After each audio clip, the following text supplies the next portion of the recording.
हमारे साथ अब मौजूद होंगी स्किन स्पेशलिस्ट नबीला फातिमा।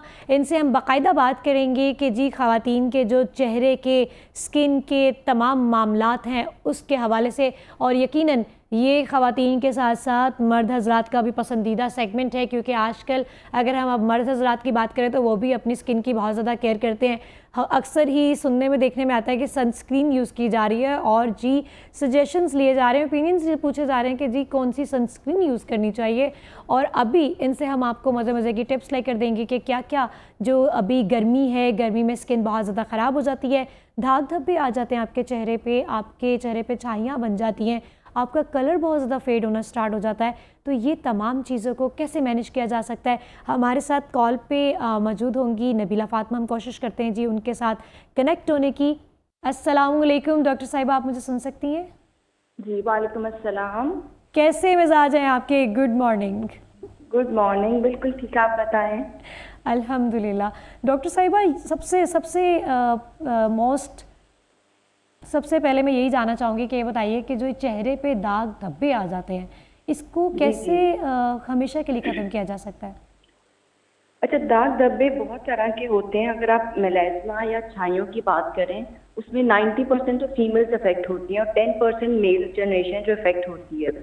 तो इसमें अब पहले हम कॉजेज रूल आउट करते हैं कि किस कॉज से कुछ औरतों को प्रेगनेंसी में स्टार्ट होते हैं और हार्मोनल इशू की वजह से, कुछ को स्टेरॉयडल डैमेज, जो बहुत ज़्यादा ये ब्लीच या दूसरी वाइटनिंग क्रीम्स आजकल मार्केट में है, वो यूज़ करके जब अपनी स्किन थिन कर लेती हैं सन डैमेज से, वो मेलास्मा फेस पर आ जाता है।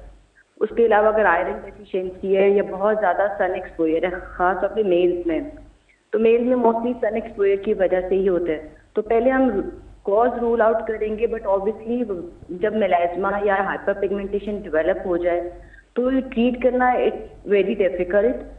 आप ट्रीट तो करते हैं, मतलब ये कैमोफ्लेज हो जाती है लेकिन परमानेंट ख़त्म नहीं होती। अगर स्टीरॉयडल डैमेज या फिर आपकी आयरन डेफिशिएंसी से आपने 2-3 साल वेट किए, आप कोई ट्रीटमेंट नहीं लिया, तो बेटर कि आप मतलब किसी भी सैलून के वाली के पास जाएं या फिर कोई भी मार्केट से लेके, हाँ जी ये मुझे गोरा कर देगी क्रीम, तो आप किसी सर्टिफाइड डॉक्टर के पास जाएं। तो फिर ये होता है, हमारे पास जब पेशेंट आते हैं ना, तो वो ऑलरेडी कहीं ना कहीं से कुछ ना कुछ सुन के लगा चुके होते हैं, फेस अपना खराब कर चुके होते हैं। अच्छा, आपने बहुत अच्छी बात की है कि आजकल ये बहुत चीज़ें इन हैं कि जी हमें गोरा होना है और इतनी ट्रीटमेंट्स आ गई, इतनी चीज़ें हैं कि जी अच्छा डॉक्टर साहिबा, यहाँ पर हम इंजेक्शंस की बात कर लेते हैं, वाइटनिंग इंजेक्शंस की, कि ये किस कदर नुकसान पहुँचाते हैं?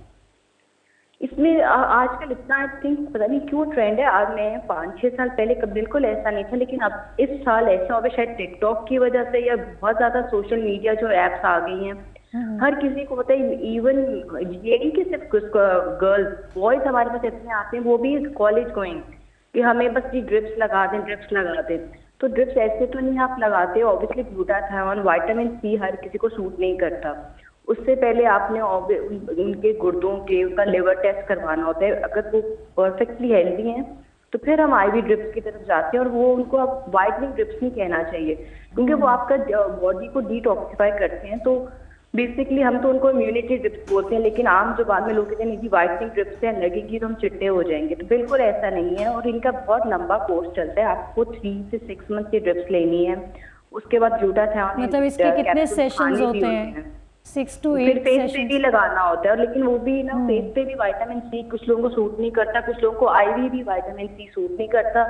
तो ये है कि ये आप बस इनको आपके शो के थ्रू ही लोग कहूँगी कि ऐसी एक्सपेरिमेंट मत किया करें। अपने भी कुछ लोग आते हैं घर से ही कि हमने नर्स बुला ली, हमने लगा लिया, रिएक्शन हुआ, तो फिर वो डॉक्टर के पास आते हैं।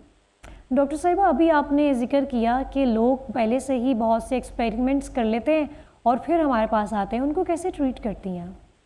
उनको ट्रीट कर, उनको ना मेंटल साइकी भी ये हो चुकी होती, नहीं जी हम तो खुद ही कर लेंगे, डॉक्टर ने ये कह दिया, डॉक्टर कह रही है कि नीचे हम गोरा नहीं हो सकती, तो ऐसा नहीं है। लेकिन ऑब्वियसली जब पेशेंट खराब होकर हमारे पास आता है तो एज ए डॉक्टर हमने तो उन्हें ट्रीट करना होता है, और जितना पॉसिबल होता है हम उन्हें मेंटली काउंसिल करते हैं कि एक हेल्दी लाइफ होना, एक हेल्दी फेस होना इज मच बेटर कि जी आपने जी फजूल काम करके चिट्टे होना। देखिए चिट्टा क्या, स्टीरॉयड क्या करती है, स्टीरॉयड आपकी ऊपर हमारी जल्द की जो ऊपर वाली तय है वो उड़ा देगी, और लोगों को लगता है हम गोरा हो गए हैं। लेकिन वो गोरा नहीं होते, वो बाद में सन एक्सपोजर यूवी रेस की वजह से वो आप छाइयाँ बनेंगी, और वो फिर लाइफ लॉन्ग वो उनको वो छाइयाँ कैरी करनी होंगी। हम देखें ना, हम जब भी किसी से मिलते हैं सबसे पहले हम उसका फेस देखते हैं, तो फेस पे तो हमें बिल्कुल भी कोई एक्सपेरिमेंट नहीं करना चाहिए। चेहरे पे जी कोई एक्सपेरिमेंट नहीं करना चाहिए। ये तमाम जो नौजवान नस्ल है उनके लिए एक पैगाम आ गया डॉक्टर नबीला की जानिब से। डॉक्टर साहिबा, college going they are so much into this के जी बस हमें चिट्टे होना है। ये जो टिकटॉक ऐप्स पर मुझे ला के वीडियो दिखाते हैं ये कि हमें बिल्कुल ऐसा कर दी, देखिए टिकटॉक पे वीडियो है। ऑल राइट, यानी कि पेशेंट्स आते हैं आपके पास इस तरह की रील्स लेकर के जी हमने ये वीडियो देखी है और ये होना चाहिए। डॉक्टर साहिबा, गर्मी का मौसम है, इसमें जो कलर फेड हो जाता है, डबल टून हो जाती है, इसको कैसे मेंटेन किया जा सकता है? इसके लिए तो आप सबसे पहले अपने आप को हाइड्रेटेड रखें और सन एक्सपोजर से बचें। अच्छा सनस्क्रीन यूज करें SPF 50 और मैट या जेल बेस्ड जो हो, जो समर्स में आपकी फेस पे टिके। क्रीम बेस की तरफ मत जाएं। तो अच्छा बस, और इतनी ज्यादा स्किन केयर में क्या है कि आपने बस सन प्रोटेक्शन करें, हाइड्रेशन अपनी मेंटेन रखें, और कोई भी अच्छा सा आप चाहते हैं जो मतलब जैसे सीरम होगा मेडिकेटेड हाइलुरोनिक सीरम, या अगर आपको सूट करता है तो विटामिन C सीरम जो आपको ग्लो देगा, क्योंकि हर किस विटामिन C सीरम भी हर किसी के लिए नहीं है। एक्नी प्रोन स्किन के लिए तो हम बिल्कुल वो प्रिस्क्राइब नहीं करते। सही हो गया कि मतलब कि आपने अपनी स्किन को देख के डॉक्टर की रिकमेंडेशन के साथ चीज़ें लेनी है, ऐसे नहीं करना। अच्छा, ये आपने बहुत प्यारी बात की। अक्सर ऐसा होता है कि लोग जो हैं खुद ही से या तो फार्मेसी विज़िट कर लेते हैं या फिर कहीं पे गूगल कर लिया, यूट्यूब पे देख लिया, किसी वीडियो में देख लिया कि जी जो वीडियो में कोई जिस के ऊपर एक्सपेरिमेंट करके दिखाया जा रहा होता है उसकी और आपकी स्किन में बहुत फ़र्क होता है। आपने उनको देख के ये नहीं करना है कि हमने वही चीज़ होती है। Exactly. जो बंदा वो कर रहा है वो अपने पे तो नहीं कर रहा, उसने कोई वीडियो एडिट करके पार्ट्स मिक्स करके वो दिखा दिया, लोग समझते हैं वीडियो रियल है। बिल्कुल सही। और वो वही जो चीज़ वो लोग इस्तेमाल कर रहे होते हैं वही खुद पे इम्प्लीमेंट कर लेते हैं, ये सोचे बिना कि आपकी और उनकी जो फेस है, स्किन है, उसमें कितना फ़र्क हो सकता है। अच्छा डॉक्टर साहिबा, हम बात कर रहे थे ये जो दाग धब्बे आ जाते हैं चेहरे पे, इसकी कितनी कैटेगरीज हैं और कौन से ऐसे निशानात हैं जो जिनके चांसेस होते हैं परमानेंटली ख़त्म होने के, और कौन से ऐसे हैं जो सेशन वाइज ख़त्म होते हैं? जिस तरह भी आपने बात की कि अक्सर हमारे जैसा आजकल वेदर चल रहा है, वो बहुत ज़्यादा गर्मी है, ह्यूमिड वेदर है, डबल टोन हो जाती है, तो ये इजीली जैसे ही वेदर चेंज होता है आप अपने आप को हाइड्रेट करो। अच्छा सा कोई सीरम से मैंने आपको बताया हाइलुरोनिक या ग्लूटाथियोन आप लगा सकते हो जो हर किसी को सूट करता है, उससे आपकी वो ऑब्वियसली टोन ठीक हो जाती है। उसके अलावा अगर आप मेडिकेटेड साइट्स पे जाएं तो कुछ लोगों को केमिकल पील रिक्वायर्ड होती है। केमिकल पील या एक अच्छा मेडिकेटेड हाइड्रा फेशियल, उससे आपकी सारी प्रॉपर जब क्लिनजिंग एक्सफोलिएशन होती है आपका स्किन टोन बिल्कुल ठीक हो जाएगी। अब जिस तरह मैंने आपको पहले बताया कि अगर मेलास्मा है जो अगर हम उसको वाकई में रूल आउट कर दें कि ये मेलास्मा ही है, तो हम उसको मेडिकल ट्रीटमेंट से कुछ मंथ लगते हैं, कैमोफ्लेज हो जाता है, but still on end of वो आपकी लाइफ में दोबारा अपीयर होता है। तो उसके लिए ऑब्वियसली जितनी आप पोस्ट केयर अच्छी करो उतना आप उससे कैमोफ्लेज रखते हो। लेकिन जितना होता है कि जी लोग आए कि जी छाइयाँ हमारी बिल्कुल खत्म हो जाएं, तो ऐसा नहीं होता कि वो मतलब ये होता है कि अगर 100% में से 10 to 20% रह जाती है, बट वो भी कैमोफ्लेज होकर इतना कि आपकी वो लाइफ में आपको वो डिस्टर्ब नहीं करेंगी। ऑल राइट, यानी कि आप केमिकल पील को रेकमेंड कर रही हैं कि इसे करवाने से आपकी काफ़ी बेहतर हो सकती है स्किन। केमिकल पील तो बहुत अच्छी है। लाइक अगर आपको एक्नी, आप एक्नी के लिए करवा सकते हो, डबल टोन है तो आप अपनी स्किन लाइटनिंग के लिए करवा सकते हो। केमिकल पील तो बहुत टाइप्स की हैं, हर पेशेंट के लिए डिफरेंट होगी। ऑब्वियसली हर पेशेंट की मतलब वो जो चेहरे पे एक्नी बन जाती है, दाने बन जाते हैं, उसके लिए भी केमिकल पील बेहतरीन है, बहुत ज़बरदस्त है उसके लिए। बल्कि आपको एक्नी के जो आप लेते हैं ना, कुछ लोग जिनके वो बहुत पस्ट्यूलर एक्नी है, नोड्यूलर एक्नी है, 6 से 7 मंथ ट्रीटमेंट, तो वो केमिकल पील के साथ वो 3 मंथ में इंशाल्लाह रिकवर हो जाता है पेशेंट। अच्छा डॉक्टर साहब, जो चेहरे पे निशान आ जाते हैं, निशानात के लिए भी कुछ बताएंगे? निशान के लिए तो vitamin C and glutathione serum they are very good, but obviously अगर वो निशान आपकी एक्नी प्रोन स्किन की उस वजह से हो गए तो आप विटामिन C नहीं लगाओगे। विटामिन C से रिलेटेड कोई प्रोडक्ट आप फेस पे यूज नहीं करोगे अगर आपकी एक्नी प्रोन स्किन है। उसके अलावा glutathione, alpha butane, kojic acid, बहुत अच्छे सीरम्स अवेलेबल हैं मार्केट में, तो वो आपकी बहुत ज़्यादा पिगमेंटेशन को ख़त्म करते हैं। और चेहरे पे जो बाल आ जाते हैं मतलब उनको भी हमेशा के लिए ख़त्म कर देना चाहिए या इसको रहने देना चाहिए? कुछ लोग वैक्सिंग करवा लेते हैं, कुछ लोग लेज़र करवा लेते हैं, बहुत सी ट्रीटमेंट्स हैं, क्या रिकमेंड करेंगी आप?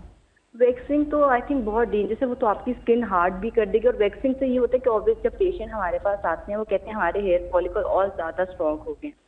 अब लेज़र के बारे में भी लोगों का ये कि जी 100% बाल खत्म हो जाएंगे, लेकिन laser is for hair reduction. जिस तरह आपके फेस पे अगर बाल हैं तो आपके 70 to 90% हेयर रिड्यूस हो जाते हैं। हेयर फॉलिकल आपके इतने फाइन हो जाते हैं कि वो फाइन हेयर आपको तंग नहीं करते। तो लोगों के माइंड में ये सब क्लियर होना चाहिए कि लेज़र से 100% आपके बाल ख़त्म नहीं होते।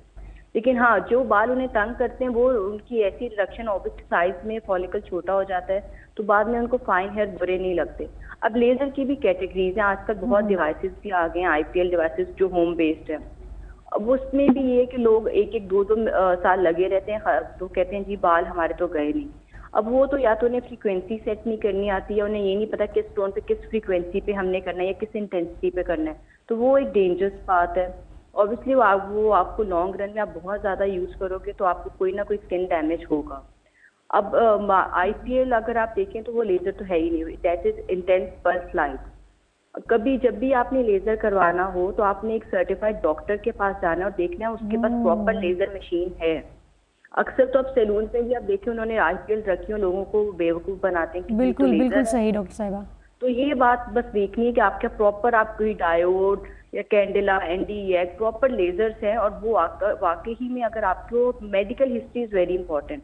अगर हार्मोनल इशू है तो ऑब्वियसली लेजर आपके बाल खत्म नहीं करेगी। उसके साथ साथ जितना हमारे पास भी आते हैं क्लिनिक में पेशेंट, तो हम साथ फिर उनका मेडिकल ट्रीटमेंट कंटिन्यू रखते हैं, फिर साथ में लेजर का ट्रीटमेंट देते हैं, तो then they see result in 2 to 3 session.